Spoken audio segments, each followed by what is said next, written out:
sai alkhairi ya taso kuma ya shiga wannan harka ake ta jin daɗi, wasu tana ta jin daɗi, ina ta karanta mata ta Allah ya kasu haka yi aure. Allah ya bashi zuri'an nan 'ya'ya 15 da 'yan tagwaye. Ƙaninsa ma ya zo ya aure, shi ma ya haifi 'yan tagwaye 'ya'ya 7 da faɗi ya mutu. Ya rungumi 'ya'yan nan yake tare da su. Uwar 'ya'yan yanzu ta faɗi, ita ma ta mutu. An zo za a ɗebe su, ice a'a, ice a ban masa zai riƙe su, yake tare da su. A yau ma da safen nan na gaya maka sai da ya ɗebi wasu ya je ya kai su makaranta. To me ya faru da shi Nura, Allah masa rasuwa, wani ciwo ne ya faru, wani abu da yake damun sa? Shi Nura ba abin da ya ce wallahi. Ya zo dai da daddare ya tashi, wasu ya siyo mata nama ya tashi ta, ita Hajiya tashi ki ci. Ta karɓa ta ci. Ice Hajiya me kike so? Ta ce ni ba komai Nura, ba abin da yake damun ki. Ta ce ba komai. Ya ɗauko 5,000 ya bata.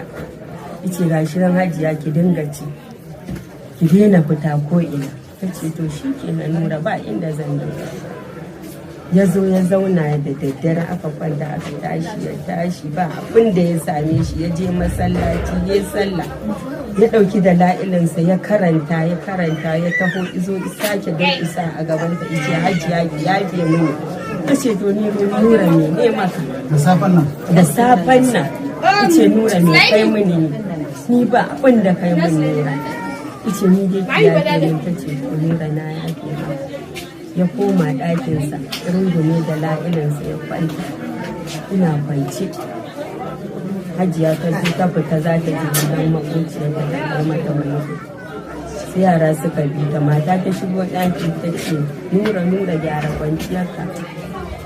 Ta ji shiru, Nura gyara kwanciyarka. Ta ji shiru, ta taɓa shi ta ji haka ya faɗi. Iya ta fito a waje tana ta Hajiya zo ki ga Nura, zo ki ga Nura Hajiya, zo ki ga Nura ko mutuwa ya sai sanda ta ka zo. Ta zo Hajiya ta taɓa Nura aka ce za a kai shi asibiti, sannan ma ya riga ya mutu. Nura ya rasu yana da kamar shekara na? Nura ya rasu ina da shekara na ke ga zai kai 50 Nura ko? Nura zai kai 50, Allah zai kai 50. Ɗan shekara 50. A shi 'ya'yansa 10. ‘Ya'yansa da na ‘yan uwansa ya kama ki? Yanzu ya kama 20 ba ɗaya, waɗannan marayun na gabansa. Da nasa 20 ba ɗaya yake tare da su. Da uwarsa. Nasa 12 ne. Nasa su bakwai. Na sha'awa 7. Na Aliyu. Al'ayi shi kin gani yana da ransa. Marayu. Na magaji 7, nasa 12. Nura Mustapha Waye matashi ne wanda tun halin ƙuruciyarsa yake da burin yaɗa kyawawan halayen musulunci da kuma ƙaunar manzon Allah sallallahu alaihi wasallam. Ya cimma burinsa na cusa waɗannan kyawawan halaye a zukatan mafi yawan 'yan kallo. Nasarar Nura Mustapha a wannan buri nasa dai bata zo da mamaki ba, saboda addu'o'i da yake samu da kuma kyakkyawar niyyar da ya sa gaba. Amma duk da haka, karɓar saƙon a wajen 'yan kallo shi ke sa shi tunanin shine ko Nuran da yunƙurinsa na farko bai samu shiga ba? Labarin yana so isar da saƙonni ne da ba farko an gina shi ne akan gaskiya da riƙon amana. To daga ƙarshe kuma sai aka dinga masa rassa, aka dinga sako saƙonni ta yadda mutum zai rayu yadda zai sadu da Allah lafiya. Ya yi rayuwarsa cikin salama kuma ya mutu cikin salama. Za ga tunda a sakonnin za ga akwai yadda ake koyawa da tarbiyya a cikin shirin, kuma da yadda mutum zai tsaya akan tauhidi da kuma yadda zai tsaya akan soyayyar ma'aikin Allah sallallahu alaihi wasallam, wadda mu da ita muka gada tun a gidajen mu, da kuma sauran abubuwa na ilmai wa'anda ba a san su ba, kama daga alwala, sallah da kuma tsarki da kuma zamantakewa na rayuwa. Isar da saƙo musamman wanda ya shafi addini da kamar wuya, saboda shi jigon fim an fi assasa shi ne kan nishaɗi kaɗai. To amma tunda an ce shi mai shawara aikinsa baya ɓaci, wani malami ne ya ƙarfafi gwiwar Nura ga wannan aiki nasa na alheri da ya sa gaba.